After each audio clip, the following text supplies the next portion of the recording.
Hello everyone and welcome to another Premier Injuries Daily Roundup. Now, it's been a very busy weekend, but game week 21 isn't quite finished just yet. Fulham entertained Tottenham on Monday night at Craven Cottage.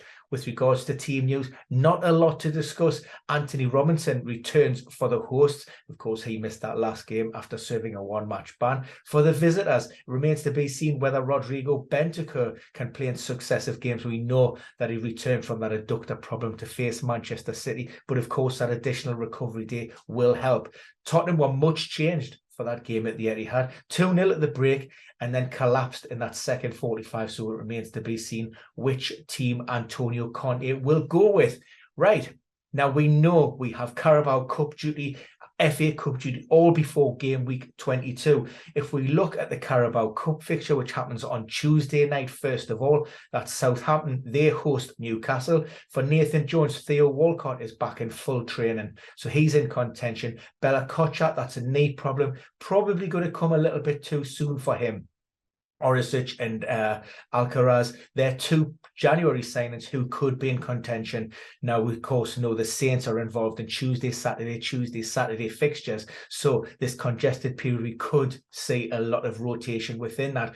For Newcastle, we heard from Eddie Howe. He spoke about the fitness of Alexander Isak. He's been used from the bench in recent times. We know the big money signing has spent a significant period on the sidelines due to that thigh issue that he initially picked up on international duty. Eddie Howe spoken about he's not able to get that intensity, that training load in his legs away from the games because those matches are coming in quick succession.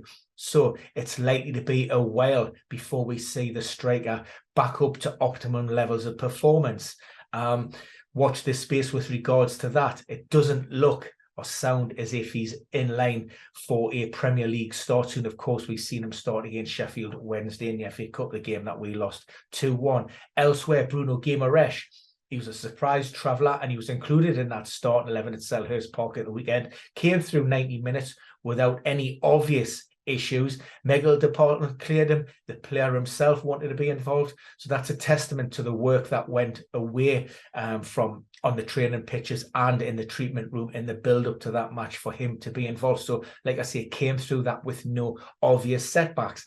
Elsewhere within the Premier League, Brighton, they lost Adam Lallana to another muscle problem. That's his 5th registered injury of the season. Now, this, if it does keep him out for any period of time, it's likely to release the likes of Pascal Gross a little bit higher up the pitch. And then on the right-hand side, you could see return of Joel Veltman or Tariq Lamptey. Those two players have been missing out in recent times. Van Hack was a player that got the nod in place of Levi Colwell at the weekend alongside Lewis Dunk. Adam Webson was the other possibility. Levi Colwell, he's probably going to be on the sidelines for around about 6 weeks.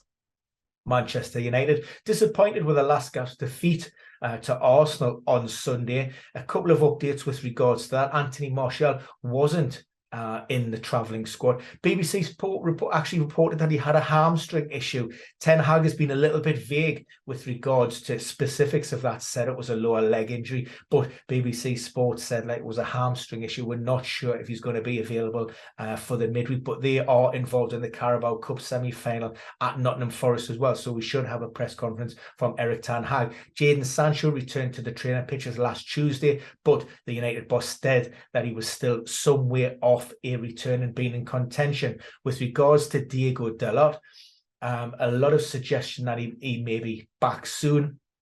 What I would say typically with re-injury or recurrence of hamstring problems, it's normally you extend beyond that initial return to play timeline. So it looks as if he could possibly be a week or two still away from a return. But like I say, hopefully Erik ten Hag will shed some light, although we've had very little from the club up until this point. For Leeds, 0-0 draw with the Bees on Sunday. Rather surprising, Liam Cooper was out of the matchday squad. Jess Marsh had spoken about this minor issue that he picked up while warming up in training, said he fully expected him to be involved.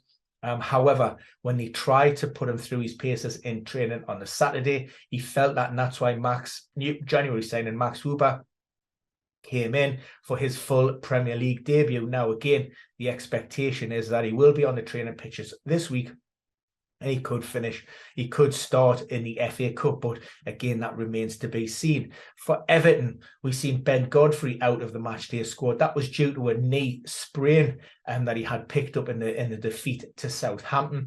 So he's going to spend a short period of time on the sidelines. That saw Yerry Mina introduced to the Toffee squad. There was also an absence of Doucouré. Now that stems back to that defeat by Southampton. There was a little bit of afters in the dressing room following the defeat. Doucouré didn't agree with comments from Frank Lampard. That spilled over and continued at Finch Farm on the Monday. And then he was asked, or told, should I say, to train alone. So not even with the under-21s, he's been training individually. So it remains to be seen how long it will be before he is back in contention, although we are talking about a player who's only made 2 Premier League starts this season. For Arsenal, a couple of updates here. Mo Elney, he was absent from the matchday squad again. He had picked up a training ground injury on the eve of that North London derby. That's why he was out. And also we've seen Ben White replaced at half-time on Sunday. Was given a pretty torrid opening 45 minutes from Marcus Rashford. Also picked up a caution. That's why Tomiyasu was introduced. So as far as where that was a tactical decision, and Ben White is not injured. For Crystal Palace, of course, they had the late kickoff on Saturday against our boys Newcastle, and we've seen a non-contact injury for Wilfried Zaha. Pulled up right hamstring, didn't look great at the time, tried to continue fairly high up, so that could maybe indicate that it's tendon. Never good when you see him going off. That was his 3rd game in a week. Had played 90 minutes in those 2 previous matches.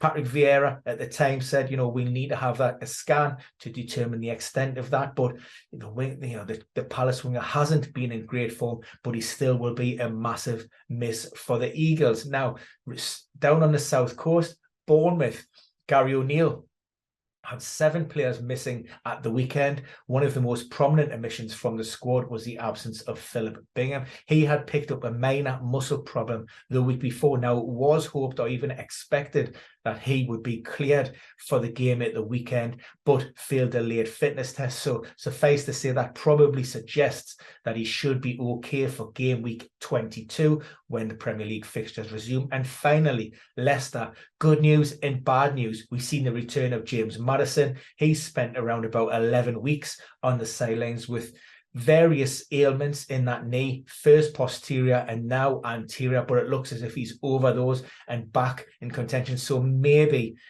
we may see a start in game week 22 for him, dependent upon how he progresses and integrates in training over that time. Wilfred Ndidi, his absence allowed Keane and Dewsbury Hall a return on Saturday. That's because Ndidi suffered a minor muscle problem, so that's going to be a few weeks on the sidelines. And unfortunately, Dennis Pratt continued his long-standing run of not being able to complete 90 minutes for Leicester since he arrived at the club. This time, it's an ankle problem. Brendan Rodgers said it was badly swollen, so he was forced off early doors once again, and he will be assessed ahead of the FA Cup this weekend. So that's it for now. If you have any questions, please pop them in the comments box below, or you can contact me via Twitter at Ben Dinnery, or use the premierinjuries.com injury table. And we see you all again very soon.